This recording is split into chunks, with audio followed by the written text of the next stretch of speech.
What's up, everyone? It's your girl Brain Shanae, and today I'm going to be doing a book review, and it's going to be for the Davenports, and this is by Krystal Marquis. So if you want to know my thoughts and everything about this book, please stay tuned.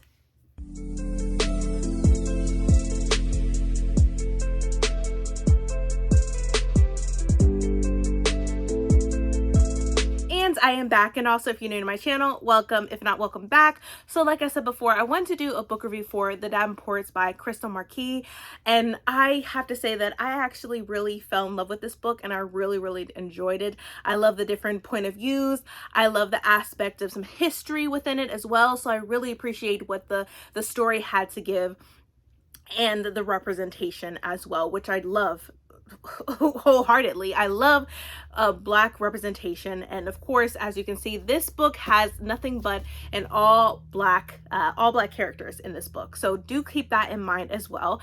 And then also, this book is, when I first thought of this book and heard about this book, I'm thinking, oh, it's historical fiction, but in reality it's historical, but it's like a historical romance type of book, so do keep that in mind. And so since it is historical, this is set in the year of 1910. And if you don't know, I will let you know now. During the year of 1910, that was the beginning of the Great Migration, where African Americans moved from the South to the North. And I even knew mostly about it because I had family that lived in Georgia, and during that time they also moved here to Ohio.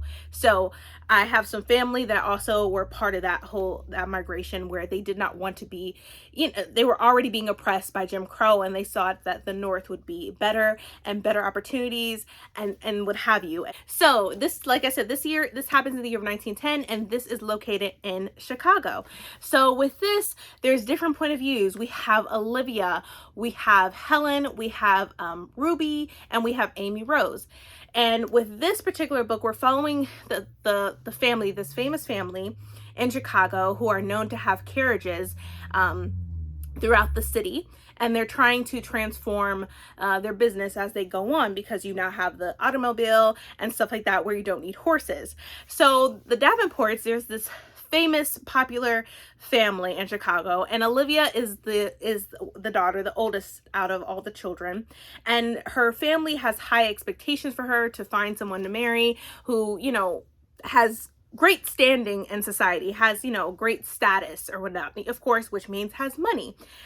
So that's her job, is to find a suitor, to get married and to be engaged during this season. And right from the jump, I felt like this gave me some Bridgerton vibes. So if you like Bridgerton, I think you really would enjoy this book as well. And this is going to be a series, so this is just the first book in the series, so also keep that in mind. So she is on her way to find a suitor. Then we have Helen, which is Olivia's sister, who wants to be a mechanic. She likes, working with her father and dealing into the family business of the carriages and thinking of ways to improve it, to be more innovative. And she's trying to, build something where they don't need horses anymore, and it's more like an automobile. So it's like a horseless carriage, what have you. And her father does not want her to have anything to do with the business whatsoever. Her only job is to get married and have children and marry well. And that's not her dream. Her dream is to be a mechanic and what have you. And with Helen and stuff, they have a brother named John, which we don't get that POV. This is all about Black women, y'all. All Black women. Of course, there's Black men in this, but the POVs is women, straight up women. And so they mentioned John, who is their brother. It's, Olivia and Helen's brother, who is the one who would be taking control of the business once their father, retired or was done with it. And he even had dreams of, moving away. But, since he's the only son, he has to fall into that role, and he also has to marry well as well. And so hence that I brought up John, we also have Amy Rose, who is the maid, and her background I thought was very interesting. How it brings up how when her and her mother are from St. Lucia, and Amy Rose's mother was in a relationship with a plantation owner. Of course, he was white, and so she is biracial. And that also is a battle in itself, because when you think about all the things of that. So not only is she biracial, her father was a, he owned slaves, and people know her as the maid, but they also know her background as well. So she is still considered family in the household of the Davenports, but she's still looked down upon because of who her father is, and what her mother was doing with the slave owner. So we have we have Amy Rose, and John actually has always liked Amy Rose, but since she is the maid, she's looked down upon. His father and his mother don't want him to be with the maid, and especially his father, because his father, before he came to Chicago, he was enslaved, and he escaped from slavery with his brother, which he was soon was separated when they were escaping from the South, and there's in the plantation. So still during this book, he's looking for his brother. So just having that aspect of he doesn't want his son to marry the daughter of a slave owner. That's what he thinks in his head, and also how she is biracial. And it brings up a lot of things, especially the issues like the discussions we have to have within the Black community is when it comes to colorism. So I think that also has an aspect in this book as well. It doesn't touch too deep within it, but you get the gist of it within it, and I think you can feel it when you hear Amy Rose's perspective. So that's Amy Rose. And then the final POV is going to be Ruby, who is Olivia's best friend. And Ruby's family is also well off, but they are having difficulties with their finances because Ruby's father has been dwindling their money and doing tons of bets that he's not supposed to. So financially, they're not stable.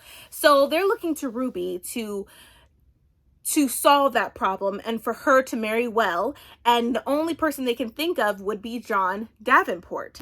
And so they are pressuring her to find ways to get John to be engaged with John Davenport. So that was Ruby's mission, and she just felt pressured. And I feel like a lot of these characters, they felt pressure when it came to their families and what their families had high expectations for them, which I get. When you're a parent, you have high expectations, but you shouldn't force things on your child. Like, I still go through that with my mom, and she's trying to still force things on me, and I'm grown, right? I think that's a natural thing, but it's not right at the same time. You shouldn't force your children to do something just to help you in your own agenda, for your own motive, right? So there's a lot of that within this book, and I think it's a great lesson as well, because it's not good to pressure your kids. It's just not, because if you pressure them so much, they might end up stepping away from you and not want to communicate with you at all. So I liked how it had some stories that are lessons that had to be learned within this book. But things don't happen the way they're supposed to with each of the characters. Olivia, she's falling in love with the activist who's also a lawyer. You have Helen, who's falling in love with Jacob Lawrence, who was supposed to be the suitor for Olivia, but Olivia didn't want to have anything to do with them. But they didn't really communicate well either. There's not a lot of miscommunication within the family about because Olivia was pressured to be with Jacob Lawrence, but then Olivia is falling in love with a lawyer who is also an activist, and I think also shows Olivia a different side, stepping out of her own little world, when she knows about activism, civil rights, Jim Crow, segregation, and she's starting to get more involved in having fundraisers and having discussions about what to do in order to no longer be oppressed. So she steps out of her own bubble, which I do like, because I feel like a lot of us were very fearful to step out of our own little bubble, and it's okay to be fearful, but sometimes just gotta take that leap of faith. And I think that's what Olivia did when she started talking to the lawyer, who was also an activist. So she was starting to fall for him. And so you had a lot of romances within this book, but yes, it's historical fiction, and there's romance, but that does not always mean there's a happy ending. And so when you get to the closer to the point of the end of the book, it's like that's when Olivia is trying to find, you know, the person that she really wants to be with. And that's when a lot of things are brought up when it comes to Jacob Lawrence, who Helen is falling for, and to come to find out about his background when technically he wasn't the right suitor in general, because he ended up confessing his circumstances, which that really pissed off Helen, because he pretty much was scamming her family and herself. You know, he was scamming them all, in a sense. So there was a lot of things that was coming into play, and how Ruby was trying to go for John but fell in love with somebody else that was perfect for her. And, you know, having this whole game of making John feel jealous and stuff if she hangs out with Mr. Barton. But yeah, it was a fantastic ride that I really enjoyed and I loved.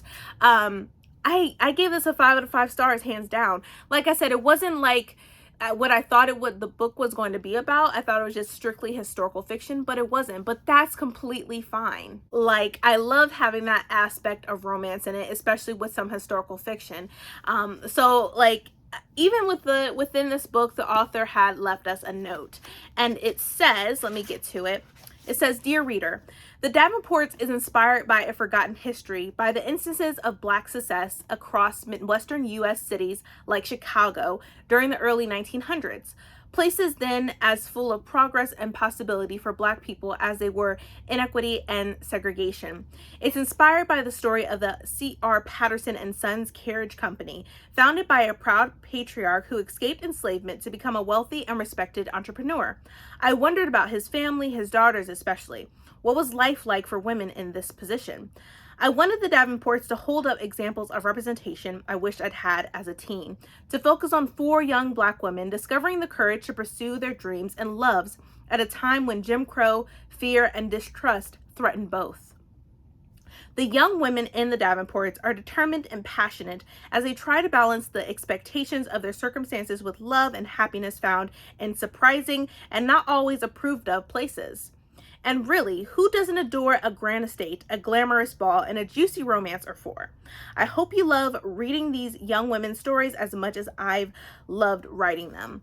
And I will say, each and every character in this book, each and every one of these Black women are amazing. They all have their own goals and what they want to do in life. Olivia, she wants to be an activist. She wants to fight for not only women's rights, but for African Americans, and to no longer be oppressed by Jim Crow and segregation. You have Helen, who wants to be a mechanic. You had Ruby, that just did not want to be pressured and to be a part of her own family's agenda just to help them financially. And then you had Amy Rose, who, yes, she was the maid, but she was brilliant. Like, she wants to have her own shop and sell her own products, hair products, because she would sell her conditioner and stuff in other stores, and she has a dream of having her own store and her own storefront in the city, selling her own hair products that she made with her bare hands.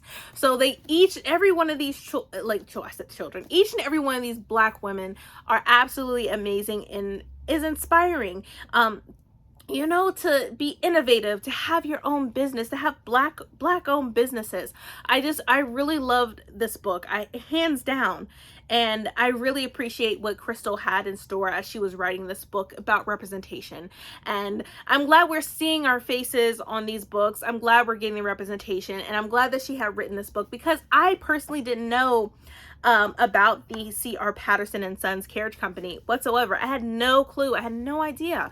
And hence, now I know, since this book has officially come out. And like I said, I loved it. There was not one aspect that I didn't like. Now, if you want to know more about 1910 and Jim Crow and segregation, you gotta research and do that on your own. And I feel like that's the best thing, to put your own step forward and try to do your own research if you really are wanting to learn more, and to educate yourself. So I really, really, really love this book. I enjoyed it, and I think that this is just a great book overall. I have nothing bad to say about it whatsoever. The writing was amazing. I love the pace. I love the different points of view. the men that they was in this book, and just having in all, like, all the characters being Black within the book was amazing as well. So I really appreciate this, and I will be continuing on with this series, and I just loved it. I believe, like, Krystal, if you're watching this, you did your thing, and I cannot wait to read more from you. But that is it. This book is already out, so if you haven't picked up your copy, I suggest you do so because you're missing out. But thank you so much for watching this review. I really hope you enjoyed it. If you did, please, please, please give me a thumbs up. Also, hit that subscribe button and that bell to be notified when I upload more videos in the future. But thank you so much for watching, everyone, and please stay healthy and stay safe. See ya.